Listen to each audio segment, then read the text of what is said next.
بسم اللہ الرحمن الرحیم۔ السلام علیکم۔ آج 20 دسمبر بروز جمعہ ہم بات کریں گے دو اہم کیسز کے حوالے سے۔ دوبارہ گنتی کا ایک بڑا حکم سامنے آیا ہے، اس کی تفصیل میں آپ کے ساتھ شیئر کروں گا اہم حلقے میں، اور ساتھ میں آپ کو بتاؤں گا، اور یہ حکومتی اتحاد کے خلاف حکم آیا ہے۔ ساتھ میں آپ کو بتاؤں گا کہ پاکستان تحریک انصاف نے اپنے ہی ایک رہنما کو پارٹی سے نکال دیا ہے، اس کی وجوہات کیا ہیں اس کے اوپر بھی ہم بات کریں گے، اور ساتھ میں آپ کو بتاؤں گا کہ اسلام آباد ہائی کورٹ بار ایسوسی ایشن کی جانب سے اہم پریس ریلیز جاری کی گئی ہے۔ ہم وہیں سے شروع کرتے ہیں اور پھر ہم اہم کیسز کی طرف آ جاتے ہیں۔ اسلام آباد ہائی کورٹ بار ایسوسی ایشن نے پریس ریلیز جاری کی ہے۔ اسلام آباد ہائی کورٹ بار ایسوسی ایشن کی جنرل باڈی کا اجلاس ہوا۔ صدر ریاست علی آزاد ایڈوکیٹ سپریم کورٹ کی زیر صدارت اور سیکرٹری کے فرائض شفقت عباس تارڑ ایڈوکیٹ سپریم کورٹ نے سر انجام دیا، جس میں سینئر وکلاء اور معزز ممبران نے بڑی تعداد میں شرکت کی۔ معزز وکلاء نے ملک کے حالیہ حالات میں جس میں ریاستی اختیارات کا غلط استعمال کرتے ہوئے عام شہریوں اور بالخصوص معزز وکلاء کے خلاف بوگس دہشت گردی کے خلاف کے مقدمات درج کرنے کی مذمت کی گئی۔ مقررین نے اس بات کا بھرپور اظہار کیا کہ وکلاء ہمیشہ آئین اور قانون کی سربلندی کے لیے چٹان کی طرح کھڑے رہیں گے، اور اسی عزم کا اظہار کیا کہ ملک میں آئین اور قانون کی سربلندی کے لیے ہر قسم کی قربانیوں کے لیے تیار ہیں۔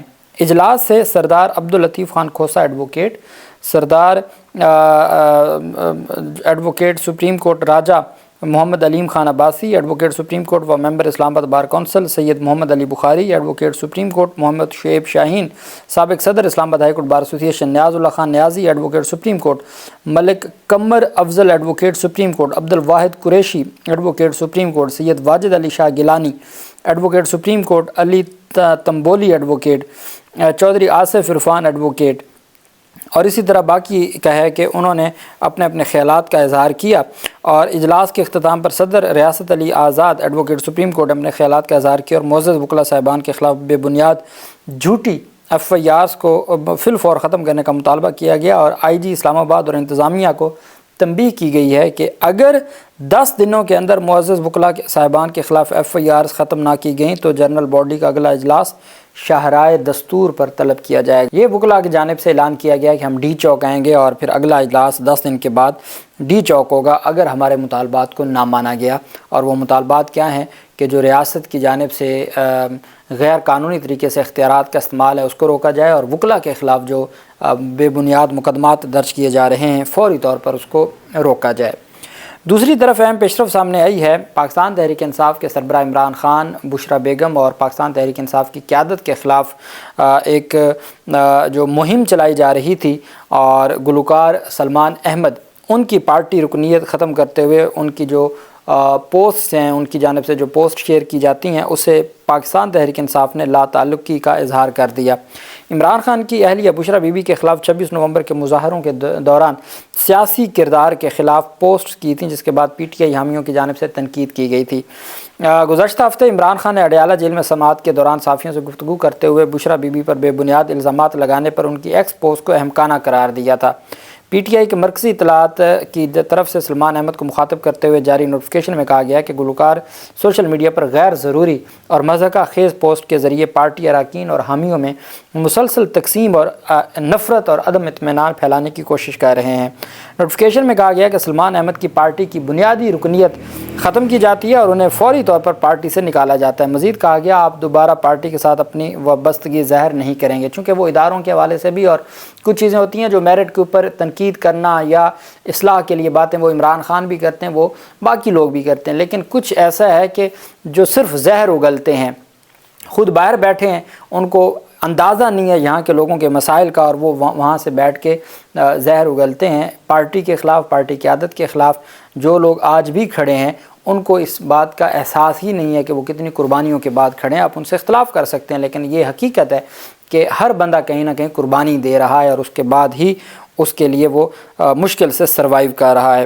بیرسٹر گوہر علی خان کی جانب سے جاری کردہ نوٹیفیکیشن کے مطابق پارٹی نے سلمان احمد کو قابل اعتراض پوسٹ کرنے سے باز رہنے کی تاکید کی تھی، تاہم انہوں نے عمران خان کی ہدایت کی متعدد بار تنبیہ کیے جانے کے باوجود خلاف ورزی کی۔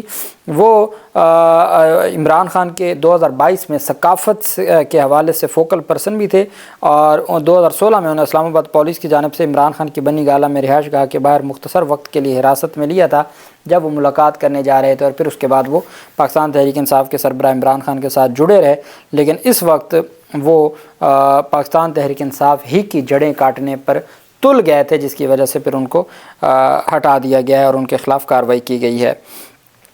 دوسری طرف آپ جانتے ہیں یونان میں جو کشتی کا حادثہ سامنے آیا ہے، اس میں انسانی اسمگلروں کے خلاف مقدمہ جو درج کیا گیا تھا، اس میں 2 افسران کو، سرکاری افسران کو گرفتار کیا گیا ہے۔ ایف آئی اے نے یونان میں پیش آنے والے کشتی حادثے کے حوالے سے انسانی اسمگلروں کے خلاف مقدمہ درج کرتے ہوئے بڑی کارروائی کی اور اپنے ہی افسران کو گرفتار کر لیا ہے۔ یہ کارروائی اس وقت سامنے آئی ہے، آج لاہور ہائی کورٹ میں نے آپ کو بتایا تھا کہ درخواست دائر ہوئی تھی، کل اس کے اوپر سماعت بھی ہوئی اور لاہور ہائی کورٹ نے بھی اس کے اوپر جوڈیشل کمیشن اور جوڈیشل انکوائری کہ کون ذمہ دار ہے، کیسے یہ بارڈر کراس کرتے ہیں، کون انوالو ہیں ان تمام معاملات میں، تو اس پر لاہور ہائی کورٹ نے بھی جواب طلب کیا تھا اور ایف آئی اے نے 2 مقدمات درج کیے۔ ایف آئی اے کی جانب سے جاری بیان میں کہا گیا کہ ایف آئی اے کے کمپوزٹ سرکل فیصل آباد نے بڑی کارروائی کی اور یونان کشتی حادثے میں متاثر ہونے والے پاکستانیوں کو بیرون ملک بھیجنے کا جھانسا دینے میں ملوث 3 انسانی اسمگلر کے خلاف مقدمہ درج ہوا۔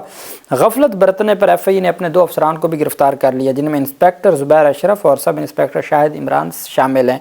گرفتار ملزمان فیصل آباد ایئرپورٹ پر بطور شفٹ انچارج تعینات تھے اور بتایا گیا کہ گرفتار ملزمان نے دوران ڈیوٹی مسافروں کی اسکریننگ کے عمل میں غفلت اور لاپرواہی کا مظاہرہ کیا۔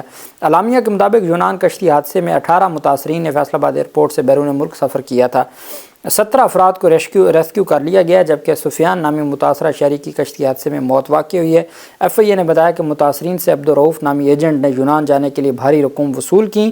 مقدمے میں عبدالرؤف، عباس ذوالفقار اور قمر زمان نامی انسانی اسمگلر کو نامزد کیا گیا ہے اور ایف آئی اے نے ملزمان کے خلاف مقدمہ درج کر کے تفتیش کا آغاز کر دیا ہے اور بیان میں کہا گیا کہ انسانی اسمگلرز کی گرفتاری کے لیے مختلف علاقوں میں چھاپے مارے جا رہے ہیں اور ان کی گرفتاری کے لیے تمام وسائل کو بروئے کار لایا جا رہا ہے۔ اب یہ جو کشتی حادثے میں کا شکار ہوئے، اس میں 17 لوگ وہ ہیں جو فیصل آباد ایئرپورٹ سے بیرون ملک گئے اور اس میں جو افسران ملوث تھے ان کو ایف آئی اے نے اپنے ہی افسران کو گرفتار کر لیا ہے۔ اس میں کوئی دوسری رائے نہیں ہے کہ سرکاری لوگ ملوث نہ ہوں تو نہ بارڈر پار ہو سکتے ہیں، نہ اس طرح کی غیر قانونی جو انسانی اسمگلر ہیں وہ اس طرح کی جو کارروائیوں میں کامیاب ہو سکتے ہیں۔ تو ہمیشہ ریاست کو تگڑے طریقے سے وہ جو کالی بھیڑیں ہیں مختلف سرکاری محکموں میں ان کے خلاف کارروائی کرنی ہوگی اور تب ہی جا کے اس لعنت سے چھٹکارا ہم پا سکتے ہیں۔ 250 کے قریب جو پچھلے سال لوگوں کی ڈیتھ ہوئی تھی کشتی حادثے میں پاکستانیوں کی۔ دوسری طرف اہم پیش رفت سامنے آئی ہے، سپریم کورٹ آف پاکستان میں ایک کیس تھا۔ اب بلوچستان بیسیکلی 2 امیدوار تھے، ایک ہے باپ پارٹی، اب باپ کس کی ہے؟ حکومت کی ہے، ایک ہے پیپلز پارٹی وہ بھی حکومت ہے، یہ 2 لوگوں کا آپس کا معاملہ تھا۔ پی بی بلوچستان کی صوبائی یہ نشست ہے 21 ہب، وہاں پہ ہوا یہ تھا کہ دوبارہ گنتی کے لیے بلوچستان ہائی کورٹ نے صوبائی اسمبلی کے حلقہ پی بی 21 ہب پر دوبارہ انتخابات کروانے کا حکم دیا تھا۔ 2 رکنی بینچ تھا، جسٹس کامران ملا خیل اور justice Iqbal. Balochistan high court کی ڈویژن بینچ نے حکم دیا تھا کہ 3 ہفتوں کے اندر 39 پولنگ سٹیشنز پر دوبارہ انتخاب کا حکم دیا تھا۔ اس فیصلے کو چیلنج کیا گیا اور اس فیصلے کے خلاف جو باپ پارٹی ہے بی اے پی، اس کے محمد صالح بہتانی 30,910 ووٹ لے کے کامیاب ہوئے تھے، جبکہ درخواست گزار پیپلز پارٹی امیدوار علی حسن زہری وہ 14,120 ووٹ حاصل کر کے تیسرے نمبر پہ رہے تھے۔ اب تیسرے نمبر والے نے کامیابی چیلنج کی پہلے نمبر والے کے خلاف، ہاف سے بھی زیادہ ووٹوں کا فرق ہے۔ سپریم کورٹ نے الیکشن کمیشن، یہ اپیل سپریم کورٹ میں چلی گئی، سپریم کورٹ نے بلوچستان ہائی کورٹ کا فیصلہ کالعدم قرار دیتے ہوئے یہ معاملہ بھجوا دیا الیکشن کمیشن کو کہ الیکشن کمیشن اس سارے معاملے کو دیکھے۔ الیکشن کمیشن آف پاکستان کی جانب سے، اور الیکشن کمیشن کو کہا گیا تھا کہ 30 دن کے اندر اندر آپ فیصلہ کریں۔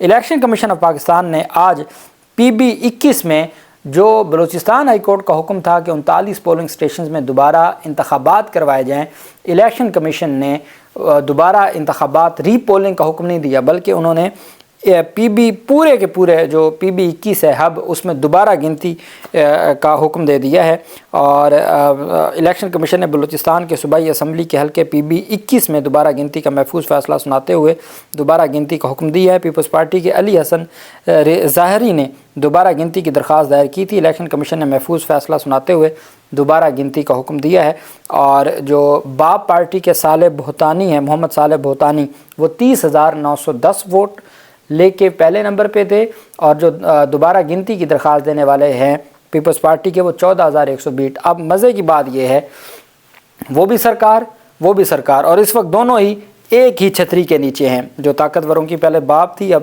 پیپلز پارٹی بھی اسی چھتری کا ہمیشہ سے رہی ہے۔ اب دلچسپ بات یہ ہے کہ یہاں الیکشن کمیشن کیا کرے گا؟ فرق ہے 16,000 ووٹوں کا۔ اب دوبارہ گنتی ہونی ہے تو کیا جیسے پی ٹی آئی کے ساتھ یہ ہوا کہ 20-20 ہزار ووٹ مسترد کر دیے گئے اور ہزاروں ووٹوں کا دوبارہ گنتی میں حکومتی اتحاد کو جتوا دیا جاتا تھا، یہاں باب پارٹی کی کامیابی کو برقرار رکھا جائے گا یا پیپلز پارٹی کو یہ سیٹ بھی دی جائے گی؟ صورتحال بڑی دلچسپ ہو گئی ہے۔ جو بھی تفصیلات ہوں گی آپ کے ساتھ شیئر کرتے رہیں گے۔ اللہ پاک پاکستان کا حامی و ناصر ہو۔ بہت شکریہ۔ اللہ حافظ۔ پاکستان زندہ باد۔